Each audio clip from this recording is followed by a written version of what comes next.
আসসালামু আলাইকুম, সবাই কেমন আছেন? অনেকেই দুবাইয়ের আপডেট চাচ্ছেন, ভিসার আপডেট আগে যা ছিল তাই, এখন সেভাবে কিছুই করা হচ্ছে না। আর ভিসা যে পুরোপুরি বন্ধ তাও না, অনেক কোম্পানি ভিসা দিচ্ছে। এবং লেবার কোডের যে ভিসাগুলা, যেমন সিকিউরিটি, তারপর ট্যাক্সি, তারপর ক্লিনার, কার ওয়াশ, নানান রকম যেসব কোম্পানি, এগুলার বেসরকারি কোম্পানি বন্ধ। সরকারি কোম্পানি যেটা আরটিআর, সেই কোম্পানি খোলা, সেই কোম্পানিতে লোক আনতেছে এবং সেই কোম্পানি সাপ্লাই হয়ে নানান জায়গায় লোক দিতেছে। যেসব বেসরকারি কোম্পানিতে লোক দরকার সেখানেও লোক তারা দিচ্ছে। তো এখানে দুবাইতে একটা কাজ তারা করতে চাচ্ছে, যেটা আমরা যতদূর সম্ভব বুঝতে পারছি বা জানতে পারছি, সেটা হচ্ছে বেসরকারি কোম্পানিগুলা দুবাইতে সেইভাবে আর বিস্তার করতে পারবে না। এখানে দুবাই গভর্নমেন্ট এটাকে 40% বেসরকারি এবং 60% দুবাই গভর্নমেন্টের আয়ত্তে নিয়ে নিবে। এবং বেসরকারি কোম্পানিগুলার হাই প্রমোশন পোস্টে, ম্যানেজার পোস্ট বা আরও উঁচু যে পোস্টগুলা, সেখানে দুবাইয়ের স্থানীয় লোকদের চাকরি দিতে হবে, মানে তাদেরকে কাজে রাখতে হবে। এবং দুবাইয়ের যে রুলস, এই রুলসগুলা ফলো করে তারা চালাবে দুবাই সরকার। যেমন আমাদের বেতন ধরেন 5,000 দিচ্ছে 3,000, এখন এটা এভাবে দিতে পারবে না।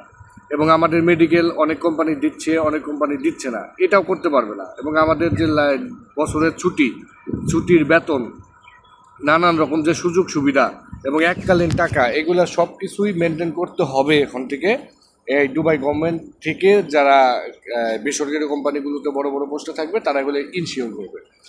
আরেকটা বিষয় হচ্ছে, যাদের স্কেল নাই, যারা অশিক্ষিত, তাদের জন্য দুবাই সম্পূর্ণরূপে বন্ধ হয়ে যাবে। সেটা লেবার চেনেই বলে না যে চেনেই বলে, লেবার আসতে হলে সরকারি কোম্পানিতে আসতে হবে, তারা তাদের দক্ষতা পরীক্ষা করে আনবে।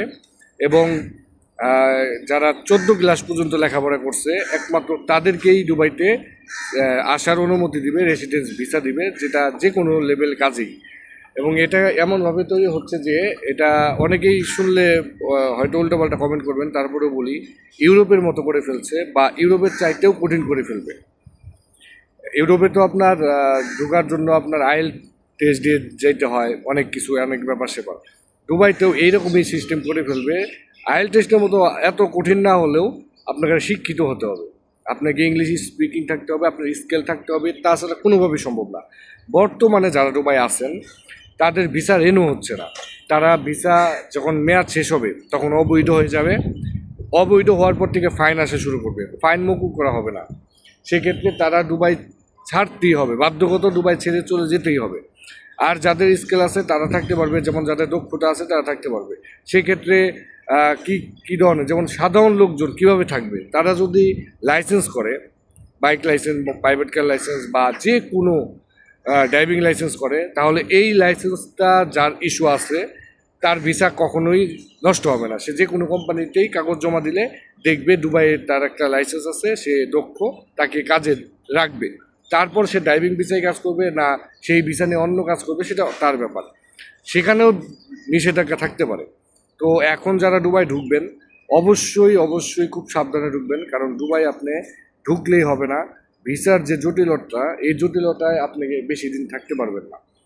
প্রথম অবস্থায় একটা কোম্পানি যদি আপনাকে ভিসা দেয়, দেখা যাবে 2 বছর পরে সেই কোম্পানি চালাইতে পারে নাই, কোম্পানি রেনু হয় নাই, কোম্পানির নামে অনেক ক্লেম হবে, কোম্পানি বন্ধ হয়ে যাবে এবং আপনি ভিসা 2 বছর পরে আউট হয়ে যাবেন।